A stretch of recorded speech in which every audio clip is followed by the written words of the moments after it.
I want to start this conversation talking about what surprised you most when you watched your story in a movie for the first time. Do you remember that moment? I do. I I, the rights. It was my first book. It was my first book of fiction.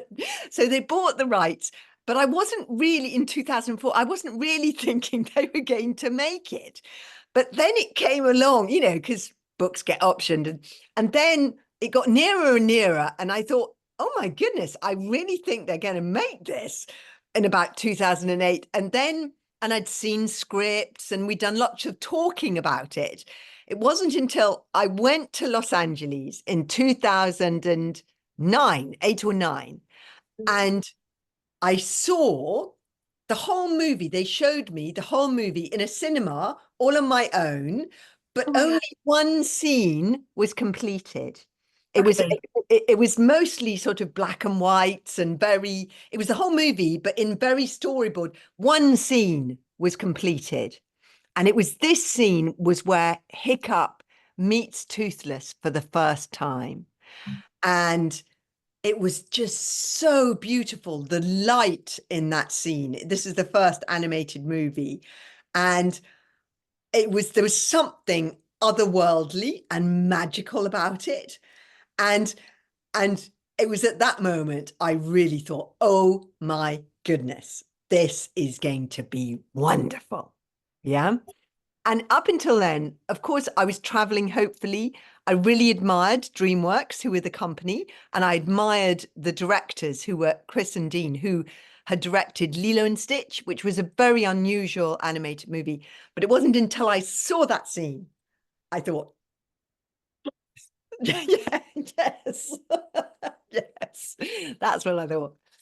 Yeah, and also know that you always respect DreamWorks work, and Yes, they they've done also some very interesting things. They've done Prince of Egypt. There was some very interesting movies they'd already done.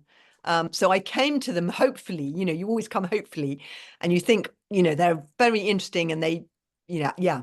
And they understood about what I was trying to say about the relationship with the wild and the boy's relationship with his father and a new kind of hero. Those three key things they really understood. But, for a movie to be wonderful, so many different things have to work. The acting has to be wonderful. yeah. Thank you to all the actors. The directing, the screenplay, the music, John Powell's music, everything has to come together. In a book, you're doing everything. You're painting the scenery, you're creating the characters. In a movie, everything has to come together. And in these movies, everything's came together magically. Mm. I wanna ask you about what was the initial idea for writing this story? I mean, in what point of your life did you say I want to write about dragons, Vikings, and all of this? Okay.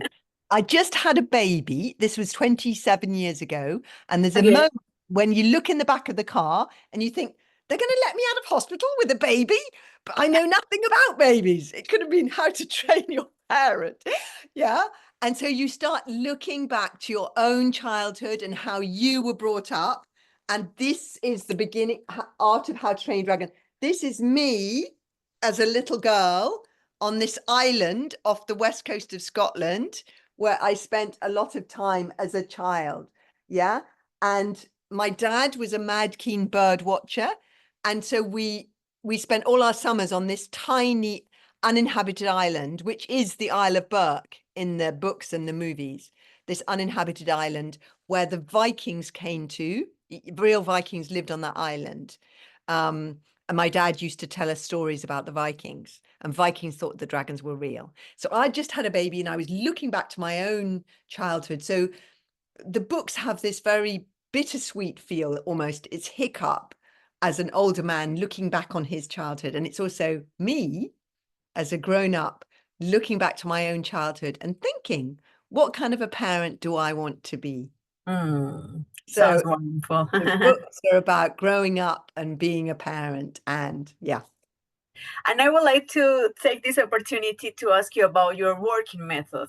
Do you write first and then draw? Do you have a special time to write, the morning, the night? I don't know. Well, my special time to write was because I had babies, was going into the writing shed at the bottom of my garden, which is just down there, and writing, whenever I could. That was my working method. And at the Right. beginning, I only had childcare 2 days a week, so I had to get in that writing shed and write as quickly because I only had childcare 2 days a week when the children were little.